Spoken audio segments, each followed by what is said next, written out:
دنیا کے کسی وظیفے میں وہ طاقت نہیں ہے جو اللہ کے نبی کے بتائے ہوئے مسنون اعمال میں،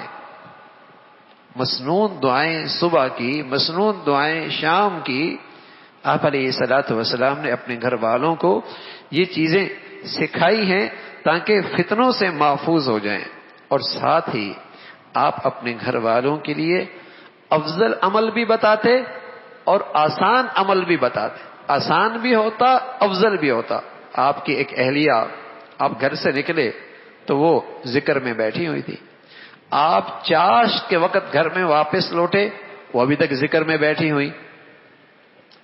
ابھی تک ذکر میں بیٹھی ہوئی۔ تو حضور علیہ الصلوۃ والسلام نے اس سے فرمایا کہ دیکھو بھائی، ہم آپ کو چند کلمات بتاتے ہیں، اور یہ کلمات ایسے ہیں اگر تم نے ان کو 3 مرتبہ پڑھ لیا، 3 مرتبہ پڑھ لیا تو یہ تمہارے اب تک کا جتنا ذکر ہوا ہے اس سارے ذکر پر بھاری ہو جائے گا، آسان بھی افضل بھی، تھوڑا بھی بڑھیا بھی۔ تم تو صبح سویرے سے بیٹھی ہو، چاشت ہو گئے، ہم تمہیں چند کلمات بتاتے ہیں، 3 مرتبہ پڑھ لو گی، اس سارے ذکر سے یہ کلمات بھاری ہو جائیں گے۔ پھر رسول اللہ صلی اللہ علیہ وسلم نے وہ الفاظ سکھائے، سبحان اللہ وبحمدہ عدد خلقہ ورضا نفسہ وزینۃ عرشہ ومداد کلماتہ، یعنی اللہ کی کتنی حمد اور تعریف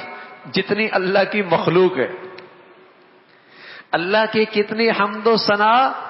جتنی اللہ کی خوشی ہے، اللہ کی کتنی حمد و ثنا جتنا عرش کا وزن ہے، اور اللہ کی حمد و ثنا کتنی جتنا اللہ کی تعریف کے کلمات ہیں۔ سبحان اللہ، کیا خوبصورت جامع کلمات ہیں، آسان بھی اور بھاری بھرکم بھی اور وزنی بھی، افضل بھی۔ سبحان اللہ وبحمدہ عدد خلقہ وزینۃ عرشہ ورضا نفسہ ومداد کلماتہ۔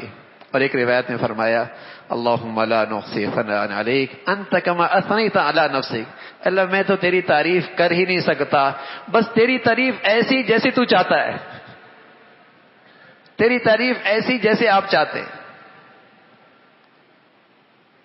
تو یہ گھر والوں کو دین سکھایا جا رہا،